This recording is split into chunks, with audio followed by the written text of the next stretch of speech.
speaking with a friend this morning.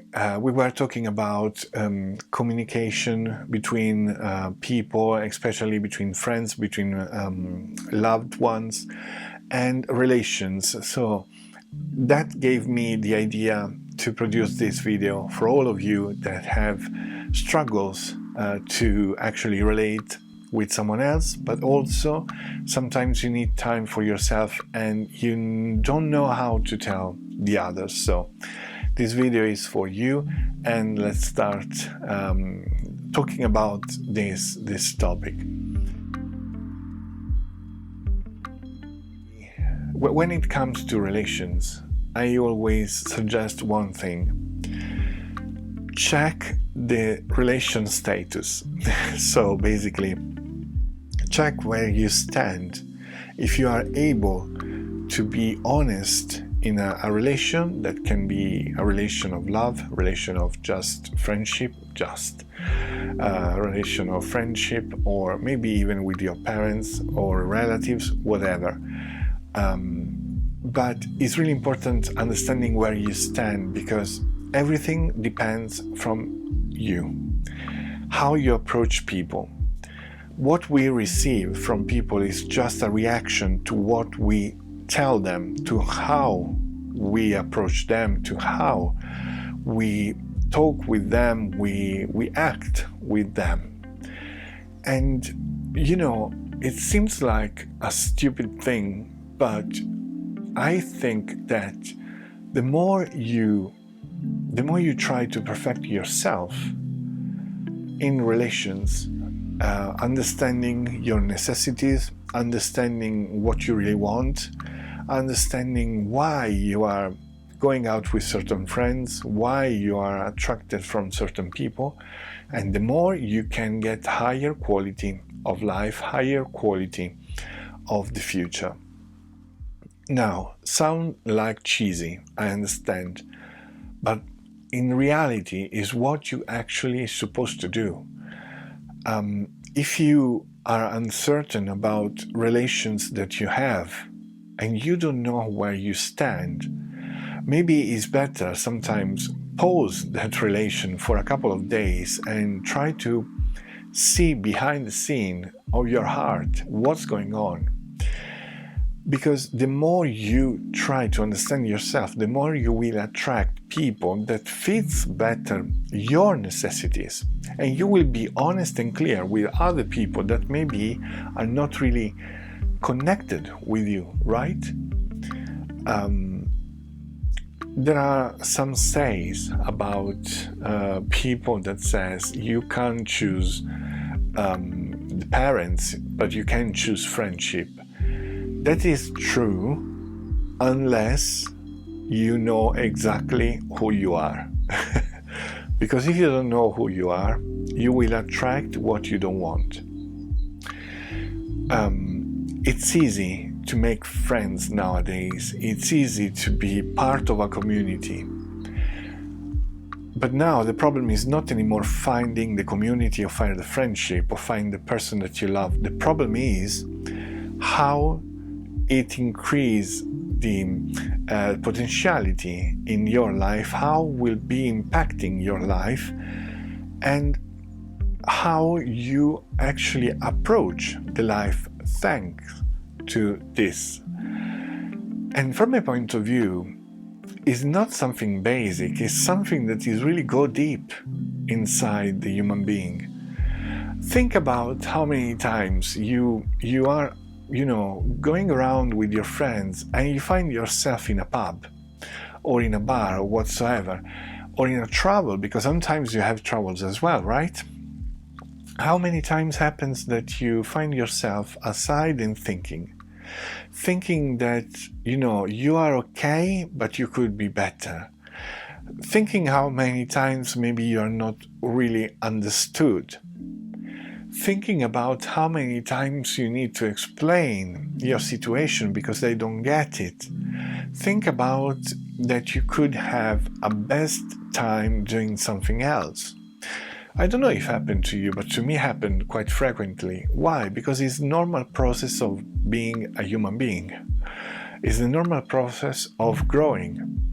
and giving yourself all the chances, all the needs that you want, that you actually have to feel in your life, thinking about yourself, thinking about where you stand, what you need to grow, because sometimes we forget that friendship is something that we want not only to spend time with someone else, but to grow with someone else. And this is not let's say a talk that I'm giving just to the youngest generations, because I've met people of 50, they don't have any clue how to actually be a good friend or how to get the best friend for yourself. They're just trying, trial and error.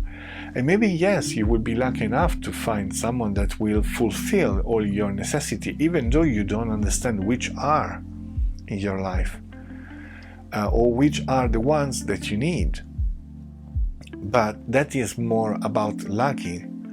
That is not about, choosing someone or being choose. It's someone about, coincidence. And okay, if you want to live like that, fair enough. But doing that, I found myself in the awkward position where one of my friends, for instance, we were growing together and we thought that we were very close friends. And in the end, we found that we didn't have anything else to share than just knowing our past. And that can be called friendship at that point. And it's sad when it happens, because you know that person for how long? 20 years or so? And you end up understanding that your interests are not the interests of the other person. And then you say, well, what we've done here? And of course, you can't avoid that all the time. But the more you know yourself, the more you will be avoiding those awkward moments where actually you spend time with someone that maybe is not capable to help you in the right moment, or maybe understanding you when you talk about certain things. And it's really sad. I can tell you, it's really sad. So to avoid this, to avoid all the sadness, try to be as much as possible mindful when you connect with someone that will be part of your life, because the more you do that, the better will be the quality of your life. And having honest and sincere friendship nowadays is everything. It's just gold. Especially in a world where everything is fake because of, social media and everything. It's good to have something real, something really tangible, something that is really part of your life for real. And whatever happens, that friend will be there, or that partner will be there. And plus, there is a side effect that is actually a good one. The more you know yourself, the better you will live. And the better you will live, the more happier you will be. So the real happiness sometimes passes through knowing as much as possible of what you like. To know yourself, there are so many tools, but the ones that I really prefer is actually listening to myself, meditating, but also reading a lot.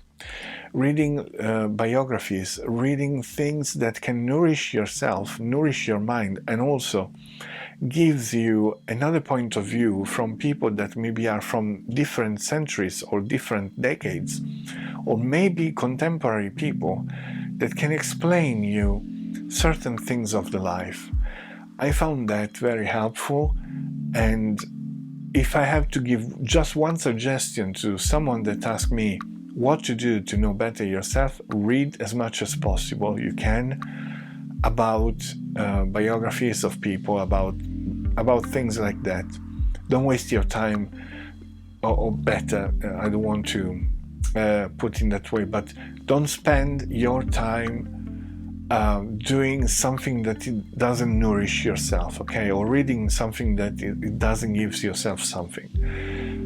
If it gives you ideas, creativity, or I don't know, it gives you tips to improve the person you are, go for it.